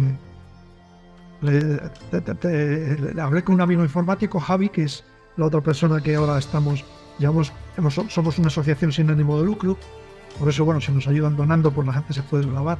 Entonces, somos 3 personas, hemos hecho la asociación sin ánimo de lucro, Javi, que es el informático que lleva toda la página web, Sonia, que está con que es un vendaval, Sonia, yo siempre digo que es el viento que sopla en nuestras venas, y yo le dije a Javi, ¿podemos hacer lo que me ha dicho aquí el amigo Arbolí? podemos hacer un museo virtual. Tú ves esto, lo ves factible hacerlo, hacer una página web con diferentes salas estructurada como si fuera un navío del siglo XVI, perfectamente. Y nos pusimos manos a la obra, nos pusimos con ello hace 2 años y de momento hasta aquí hemos llegado. Estamos hasta el punto de que ya hemos hecho una pequeña exposición itinerante, la hemos tenido durante 3 semanas en Santa Pola, ahora la llevamos 3 semanas a Madrid, al Centro Segoviano de Madrid, luego va a estar 3 semanas aquí en la Alhóndiga en Segovia, luego la vamos a llevar a Sevilla en febrero en el Archivo Histórico Provincial de Sevilla, luego la vamos a llevar también a Sanlúcar de Barrameda y bueno, la vamos a mover por más puntos de España, nos han pedido también La Coruña y bueno, vamos haciendo cositas poco a poco, ¿no? Para dar a conocer esta gran ruta tan desconocida, tan determinante, que es increíble que la gente no... O sea que gracias a esa ruta que se mantuvo abierta, hoy 600 millones de personas somos capaces de comunicarnos en español, somos capaces de comernos una tortilla de patata deliciosa, somos capaces, hasta fíjate lo que te digo, yo muchas veces lo digo medio broma, medio en serio, digo, si es que hasta Dios nuestro Señor que estamos agradecidos. Si no fuera por la carrera de Indias, el catolicismo es la religión residual. La practicaríamos en el catolicismo unos poquitos aquí en España, en Alemania unos poquitos, unos pocos en Francia, en Italia y ya. Pero hay millones de católicos en Hispanoamérica, por supuesto en Filipinas, gracias a esas rutas, ¿no? Que se mantuvieron abiertas con tantísimo esfuerzo, con tantísimo sacrificio, con tantísimo tesón y es una gesta, la verdad, sin parangón en la historia humana. Así es una gesta sin parangón y fíjate, hombre, yo me encanta, ¿no? ver iniciativas, pues eso, ¿no? Privadas que bueno, que tengan a conocer algo tan sumamente grande. Me da pena, sí, me da pena darme cuenta de que al final, si quieres esperar algo del poder político, no, al final tiene que ser el ciudadano, tiene que ser la sociedad civil, tenemos que ser nosotros. Es triste, pero es así, porque en otros sitios no es así. En España es así. Los que tenemos un poco... Tú igualmente eres un ejemplo, ¿no? ¿Cuántos canales de televisión hay dedicados a hablar un poco de la historia de España? Cero. O sea, tú mismo eres un ejemplo de esto que estás diciendo, ¿no? Decía Ortega y Gasset, creo que fue él sí quien lo dijo, que en España lo que no hace el pueblo se queda sin hacer. Se queda sin hacer. Y seguimos. O lo hacemos nosotros o ningún poder político va a ayudarnos. No lo han hecho nunca. Y han gobernado, escucha, que han gobernado unos y otros, y al final, como dice, al final patatas.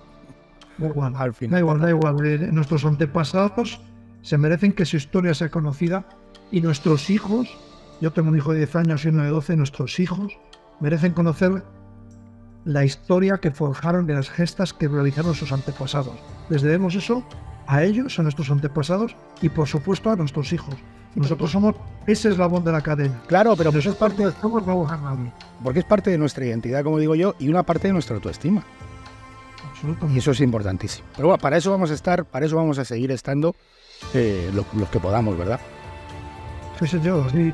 Vamos a estar todo lo que podamos y hasta cuando podamos y dando guerra en el buen sentido de la palabra para dar a conocer todas estas grandes historias que hay ocultas que, vamos, como comentábamos antes, hablarían para decenas de novelas, millones de películas. Cuando ves películas estas que hacen en Estados Unidos o hacen en otros países con tontadas, que te dan una... Fíjate, Master and Commander, una gran película, sin duda alguna. Muy bonito. Sin duda alguna, un peliculón. ¿Tú te imaginas la gesta del glorioso en Champelí? ¿Sí? O sea, la expedición de Balmis, por poner otro ejemplo. La expedición Balmis, o sea, la propia expedición de Malaspina, o sea, sí. Eso fue una locura, o sea, es que la historia de España está plagada de hechos que son terribles. Hablando un poco, comentabas de las mujeres, ¿no? Me decía Calderón, la historia de esa mujer es estratosférica, o sea, su marido le hacen, consigue ser adelantado del Río de la Plata. Cuando le mandan para allá va a zarpar de Cádiz y su marido muere, ellos habían metido todo el dinero de la familia en pertrechar 3 naves. Uno de los motivos de aquella expedición, de los fines de aquella expedición, era llevar hidalgas españolas para hacerlas casar con los españoles que había allí.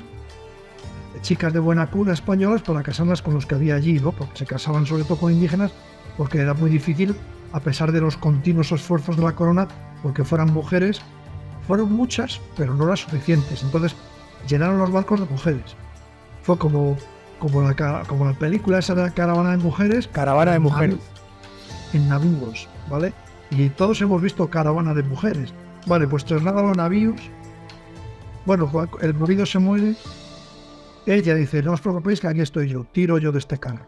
Se embarca con las mujeres, tiran por allá, pasar las islas de Cabo Verde. Tú sabes que para ir a la parte sur de América hay que bajar por Cabo Verde y luego ya tirar recto. Sí. Pues pasa a Cabo Verde, la expedición se dispersa, su hijo que iba con Sí, porque ese cabo es bastante complicado. Sí, claro, hay una tormenta, dispersa las naves, entonces siguen dos naves rectas, dos naves que llegan al Brasil, que es por donde se va en línea recta, pero allí fragan. Brasil era territorio portugués, estaba en guerra con España, capturan a todas las mujeres de la expedición. Bueno, entre medias se encuentran con unos piratas, unos corsarios, piratas corsarios. Ella negocia para que se lleven lo que quieren, pero que no toquen la honra a las mujeres, porque uno de los fines de la expedición era casarlas intactas con españoles allá. Bueno, pues llegan a Portugal, llegan a Brasil. El alcaide de la fortaleza de allí cercana al Río de Janeiro las apresa, no las deja salir, hasta que ella consigue mediar. Mira que no tenemos nada contra vosotros, que queremos seguir, somos mayormente mujeres, no vamos a causar ningún daño. Bueno, le convence al alcaide, el alcaide le dice que con los restos que se vuelvan, pero que no va a poner ningún medio. Él las libera. Entonces, con los restos de las naves, los marinos de aquellas naves son capaces de rehacer un barco, pero no dos. Entonces, la mitad de la expedición va por barco y la otra mitad, con ella abriendo la marcha, atraviesan el Amazonas hasta llegar a Asunción. Varios años después, salen de las selvas. Esas mujeres, habían ido frailes con ellas, habían ido algunos de los marinos que no cabían. Claro, entre medias, pues tienen niños, pasa de todo. Y ella, encabezando la expedición, llega allí. Llega, bueno, con las mujeres, con el encargo que le habían mandado. Menuda película se hace con él. Una caravana de mujeres por el Amazonas, macho. O sea, eso es una locura. ¿Tú te Fíjate, imaginas una película con eso? No, pues fíjate que yo tengo en el podcast a veces lo tengo dividido en series, ¿no? Y hay una serie que se llama Españolas, que hablo de mujeres de la historia de España. Y esta, concretamente, se me había escapado, pero esta ya no se me escapa. Esta va al próximo capítulo de Españolas. Os invito a que entréis en la web nuestra, que hay una de las salas, se llama así, las mujeres, no se llama así, se llama Gigantes. Las mujeres de la cara de indias. Porque si para los hombres era terrible montar en aquellas naves, imaginaros las condiciones higiénicas de aquellas naves donde no había camarotes, no había servicios, no había intimidad y la higiene se limitaba a unos restregones rápidos con agua de mar y poco más. Imaginaos lo que es ahora mujeres en un periodo de tiempo donde la honra, la virtud, el honor, lo era todo. Sí. Esas mujeres las tapaban otras pobrecitas con lo que pudieran, mientras ellas estaban haciendo sus necesidades, mientras se limpiaban para que no les vieran nada. O sea, el papel de esas mujeres a bordo fue terrible. Gigante. Terrible. Y ya no solo a bordo, lo que esas mujeres vivieron cuando llegaron a las Indias. El papel de las mujeres en las Indias es estratosférico. Por eso nosotros llamamos las gigantes. Las gigantes. Ellas, mientras los hombres mayormente combatían, eran las que se encargaron de toda la intendencia de trasladar la vida de Castilla a aquellos pueblos, de hacer renacer ciudades prácticamente destruidas como Tenochtitlán, hacerlas renacer y convertirlas en ciudades españolas. Porque, a pesar de lo que nos digan, en la sociedad de aquella época, bien es cierto que los hombres tenían, hasta hace muy poco tiempo, ha sido así, todo el poder, pero las sociedades mediterráneas han tenido mucha fuerza el poder matriarcal. Las mujeres, vamos, con gran diferencia. Claro, si bien políticamente o de nivel gubernativo, salvando la excepción de Isabel la Católica. Bueno, pero la primera reina de Europa es Urraca de León, ¿eh? Claro, doña Urraca. Sí, de hecho estuvo aquí en Segovia también, doña Urraca. Entonces, esas mujeres que pasan a Indias tienen un papel trascendental.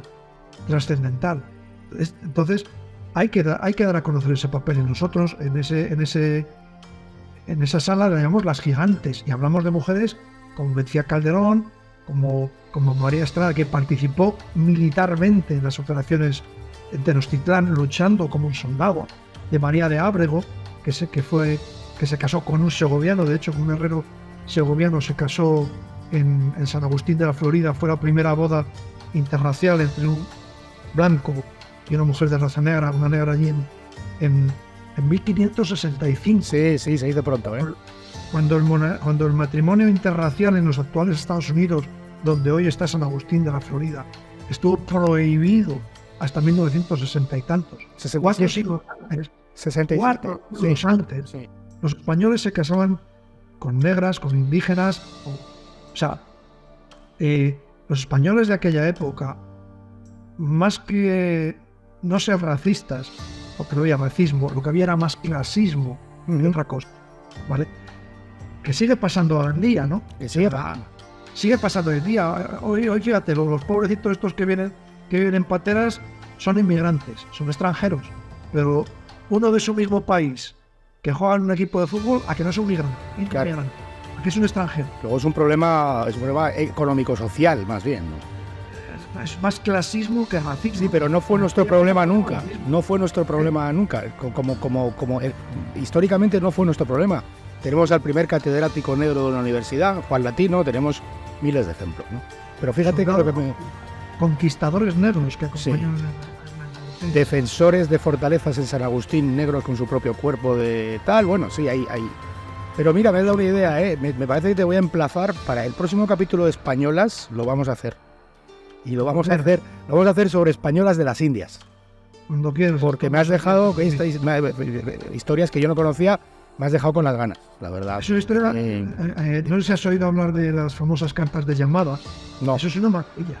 Bueno, las cartas de llamada, porque las cartas de llamada, eso es literatura española del siglo de oro, escrita por los conquistadores que están allí en Indias, porque llega un momento que Carlos V prohíbe a los conquistadores quedar allí más tiempo si no se casan con españolas, o los que tenían a sus mujeres aquí Que las lleguen. las reclaman. Por eso se llaman cartas de llamada, porque ellos las escriben. Allí vivían en el concubinato, vivían allí en pecado, Sí. porque América no dejó de ser una tierra de libertades. Se hicieron cosas que aquí eran impensables. El propio Hernán Cortés tuvo un harén en Cuernavaca con 40 y tantas concubinas, y no pasaba nada, era Hernán Cortés, ¿no? Son cosas que dices, joder, macho, pero ¿cómo esto era posible? Bueno, pues los españoles, el rey dice, tenéis que volver, o sea, vuestras mujeres tienen que ir allí, si no, perdéis todo lo que tenéis y tenéis que volver a España. Entonces, tú imagínate un tío que tiene una encomienda de indios allí, que vive como un pacha, que tiene a la española aquí,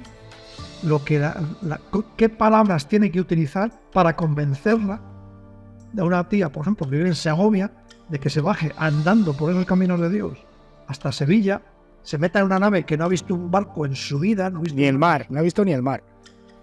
mar, o sea, arriesgue su vida, porque la carrera de Indias, la gente moría, literalmente morían por miles en los barcos.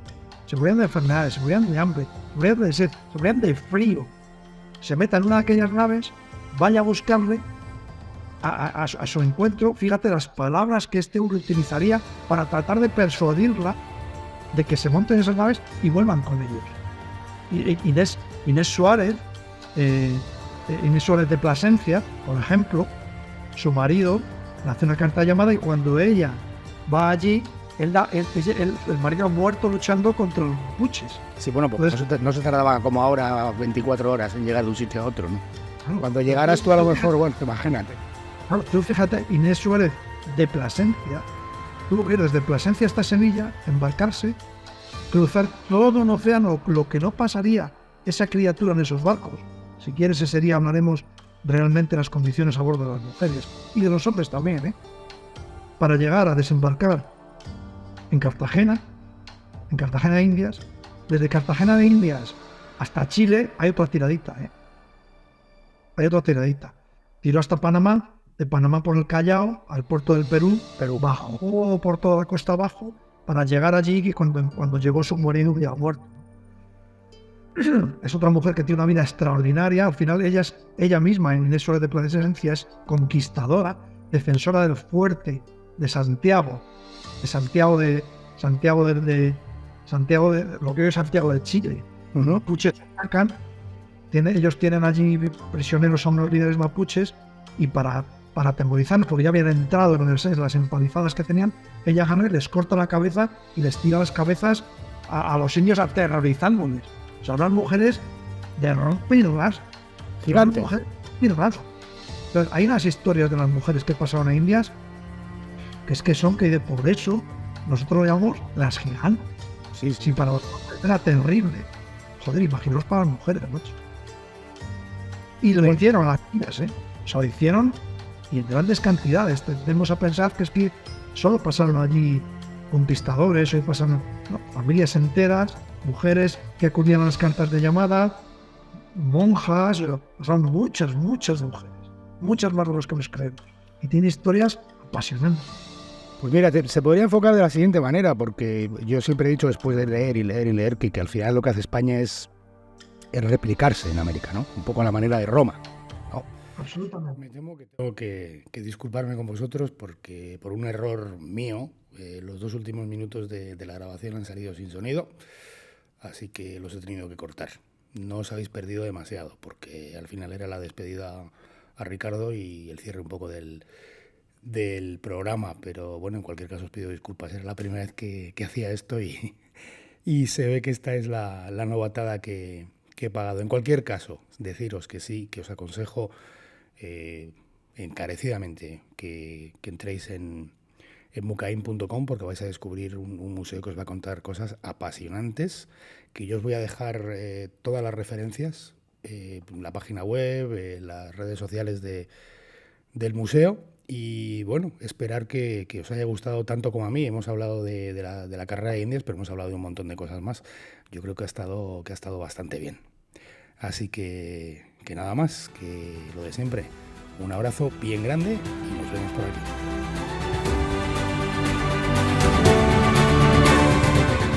Asómate a la aventura colectiva más apasionante jamás contada, la historia de España.